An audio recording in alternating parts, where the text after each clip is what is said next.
ನಮಸ್ಕಾರ, ನಾಯಕ್ಸ್ ಅಡುಗೆ ಮನೆಗೆ ಸ್ವಾಗತ. ನಾನಿವತ್ತು ಮನೆಯಲ್ಲಿ ಶುದ್ಧವಾದ ತುಪ್ಪ ಹೇಗೆ ಮಾಡೋದು ಅಂತ ಹೇಳಿ ತೋರಿಸ್ತಾ ಇದ್ದೇನೆ. ನಿನ್ನೆ ಹಾಲಿಗೆ ಸ್ವಲ್ಪ ಹೆಪ್ಪು ಹಾಕಿದ್ದೆ, ಹಾಗೆ ಮೊಸರು ತುಂಬ ಉಂಟು, ಹಾಗೆ ಈಗ ಕಡಿತಾ ಇದ್ದೇನೆ. ಕಡ್ದೀಗ ಬೆಣ್ಣೆಯನ್ನು ತೆಗೆಯುವ. ಮಿಕ್ಸಿಯಲ್ಲಿ ಹಾಕಿದರೂ ಆಗ್ತದೆ, ಆದರೆ ಮಿಕ್ಸಿಗೆಲ್ಲ ಹಿಡಿತದೆ, ನನಗೆ ಅದು ಕಷ್ಟ ಆಗ್ತದೆ ತೆಗಿಲಿಕ್ಕೆ ಬೆಣ್ಣೆ. ಹಾಗೆ ನಾನು ಹೀಗೆ ಮಂತಲ್ಲಿಯೇ ಸುಲಿದು ಬೆಣ್ಣೆಯನ್ನು ತೆಗೆಯೋದು. ಒಂದು 1/4 ಗಂಟೆ ಸುಲಿಬೇಕು, ಆವಾಗ ಬೆಣ್ಣೆ ಸಿಗ್ತದೆ. ನೋಡಿ, ಸುಲಿದಾಯಿತು. ಈಗ ಬೆಣ್ಣೆ ಬಂದಿದೆ ನೋಡಿ, ಬೆಣ್ಣೆ ಗಟ್ಟಿಯಾಗಿ ಬಂದಿದೆ. ಇದನ್ನೊಂದು ಪಾತ್ರೆಗೆ ಸ್ವಲ್ಪ ನೀರು ಹಾಕಿ ಆ ನೀರಲ್ಲಿ ಹಾಕ್ತಾ ಇದ್ದೇನೆ. ಇದು ಒಳ್ಳೆ ಬೆಣ್ಣೆ ಬಂದಿದೆ ನೋಡಿ, ಗಟ್ಟಿ ಬಂದಿದೆ ಬೆಣ್ಣೆ. ಇದನ್ನೊಂದು 2-3 ಸರ್ತಿ ತೊಳಿಬೇಕು. ನೀರಲ್ಲಿ ಹಾಕ್ತಾ ಇದ್ದೇನೆ.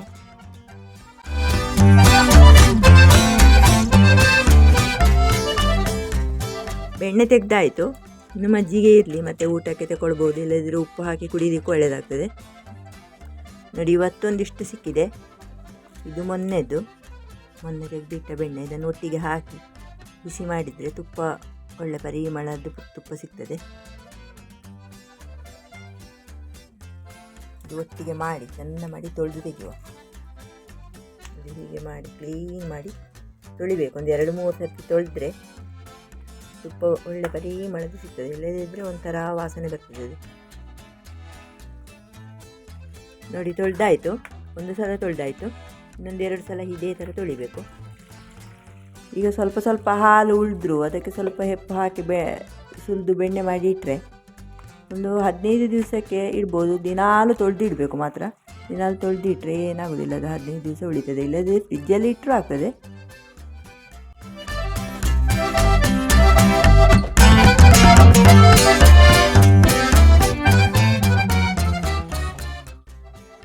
ಬಿಸಿ ಮಾಡಲಿಕ್ಕೆ ಇಡ್ತಾ ಇದ್ದೇನೆ. ಬೆಂಕಿ ಸಣ್ಣಗಿರಲಿ, ದೊಡ್ಡ ಬೆಂಕಿಯಲ್ಲಿ ಇಡಬಾರ್ದು. ದೊಡ್ಡ ಬೆಂಕಿಯಲ್ಲಿ ಇಟ್ಟರೆ ಸರಿ ಆಗೋದಿಲ್ಲ. ಸಣ್ಣ ಬೆಂಕಿಯಲ್ಲಿ ಬಿಸಿಯಾಗಲಿ.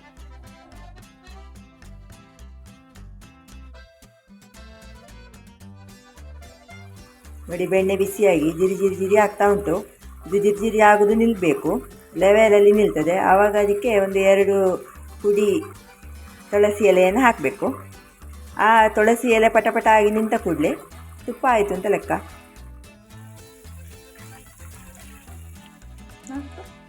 ನೋಡಿ, ಈಗ ಸರಿ ಕಾದಿದೆ.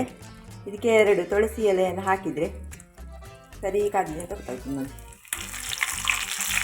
ಹೀಗೆ ಹಾಕಬೇಕು ತುಳಸಿ ಎಲೆಯನ್ನು ಹಾಕಿ ಇದು ಜಿರ್ಜಿರ್ ನಿಲ್ಲುವಾಗ ತುಪ್ಪ ಆಯಿತು. ಪರಿಮಳವಾದ ಶುದ್ಧವಾದ ತುಪ್ಪ ರೆಡಿ ಆಯಿತು. ಇನ್ನು ಸ್ವಲ್ಪ ತಣ್ಣಗಾಗಲಿ. ಇದನ್ನು ಗಾಳಿಸಿ ಒಂದು ಡಬ್ಬಿಯಲ್ಲಿ ತುಂಬಿಸಿ ಇಟ್ಟರೆ ತುಂಬ ಸಮಯಕ್ಕೆ ಏನಾಗೋದಿಲ್ಲ. ನಂದು ಸ್ವಲ್ಪ ತುಪ್ಪ ಇರೋದು, 1 ಕುಟ್ಟೆಯಷ್ಟು ಉಂಟು. ಜಾಸ್ತಿ ಮಾಡೋದಾದರೂ ಹಾಗೆ. ತುಪ್ಪ ತಣ್ಣದಿದೆ, ಮತ್ತು ಸರಿ ತಣ್ಣದ್ರೆ ಅದನ್ನು ಗಾಳಿಸಲಿಕ್ಕೆ ಆಗೋದಿಲ್ಲ, ಗಟ್ಟಿ ಆಗ್ತದೆ. ಹಾಗೆ ಈಗ ಗಾಳಿಸಿ ಒಂದು ಒಣಗಲು ಡಬ್ಬಿಯಲ್ಲಿ ಹಾಕಿದರೆ ಹಾಳಾಗೋದಿಲ್ಲ.